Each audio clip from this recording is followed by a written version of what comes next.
Today we have Mr. Daryl Joseph with us. He is an MA CEAP consultant psychologist. Mr. Joseph, welcome on Heartline. Thank you very much. It's my pleasure to be here today.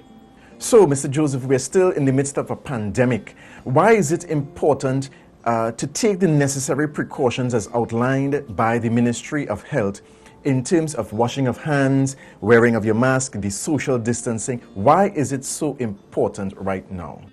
So there's been a lot of confusion over exactly what this virus is. But when it comes down to it, we are dealing with something that belongs in the realm of science. And there are rules that govern the behavior of a virus. A virus doesn't have moods, a virus doesn't pick and choose who it wants to infect. A virus does not have good days or bad days. It is brutally efficient at what it does. And the only way that we can protect ourselves is by being as brutally efficient in the actions that will prevent spread. Washing hands, distancing, wearing masks have been tested and proven methods of preventing the spread of the virus. And it's really as simple as that. The virus has no days off. It has no good afternoons and bad mornings. It does what it does. So we have to be consistent. We have no choice. Yes, and I love what you said there in terms of this has been a proven method, the wearing of masks and so forth. So do you think that we, as a Caribbean people, a warm and friendly people, are becoming too comfortable as a society and letting our guard down, so to speak, at the workplace? So the workplace is my domain. That's where that's where my company, where we work. We focus on mental health and emotional wellness in the workplace, employee assistance programs, and so on. So I think I'm in a good place to speak about that. There's a lot of fatigue, which is quite understandable. People are tired of wearing masks all the time. People are tired of not being able to live the way that they're accustomed living and doing what they're accustomed doing.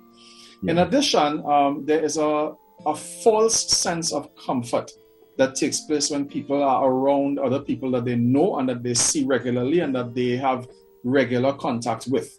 So we often think in our workplace, but I know these people and they wouldn't do anything to put me in harm's way.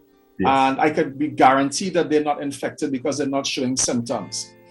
The COVID-19 virus sometimes shows no symptoms in people, and that's one of the peculiar things about it, which differentiates it from other viruses and other flus and so on. So someone can be very well infected but not ever show any symptoms. They, however, can be extremely contagious. We have naturally, as I said, dropped our guard to an extent, and I think that's being reflected in some of the infection rate numbers that have been coming out recently. There's been an uptick. If you watch the bi-weekly or tri-weekly updates, the numbers are starting to go back up again, and they've identified one of the ways that is happening by clusters of people in the workplace not taking the necessary precautions. And I have observed this at some of my customer sites as well. People just, because they're familiar with the people, they think that I could take a chance, But again, the virus loves us to take chances because then it can do what it's set out to do. Yes. So if someone does not know that they have COVID and they are not following the proper safety precautions as outlined by the Ministry of Health, should their co-workers then now kind of hold that person responsible if there is a spread within the workplace? You know what, I would say honestly that everybody needs to hold everybody else accountable in this particular endeavor. We shouldn't think in terms of when something happens, then do we. It should be more of a consistent, let me be my brothers and my sisters keeper consistently from day one.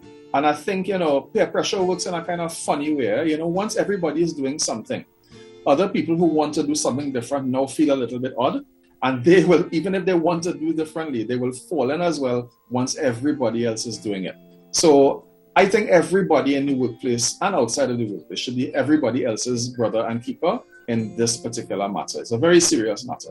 Yes, very much so. Very, very serious at this time. What advice would you give to all persons in the workplace in relation to following the COVID-19 guidelines? Follow them. That's the first thing. Follow them. Even if you're not fully convinced, still follow them. Don't take a chance. It's better you err on the side of caution and take the necessary precautions, even if you are not 100% convinced. That being said, there's a tremendous body of research out there. It's been a year now since we've been living with this pandemic.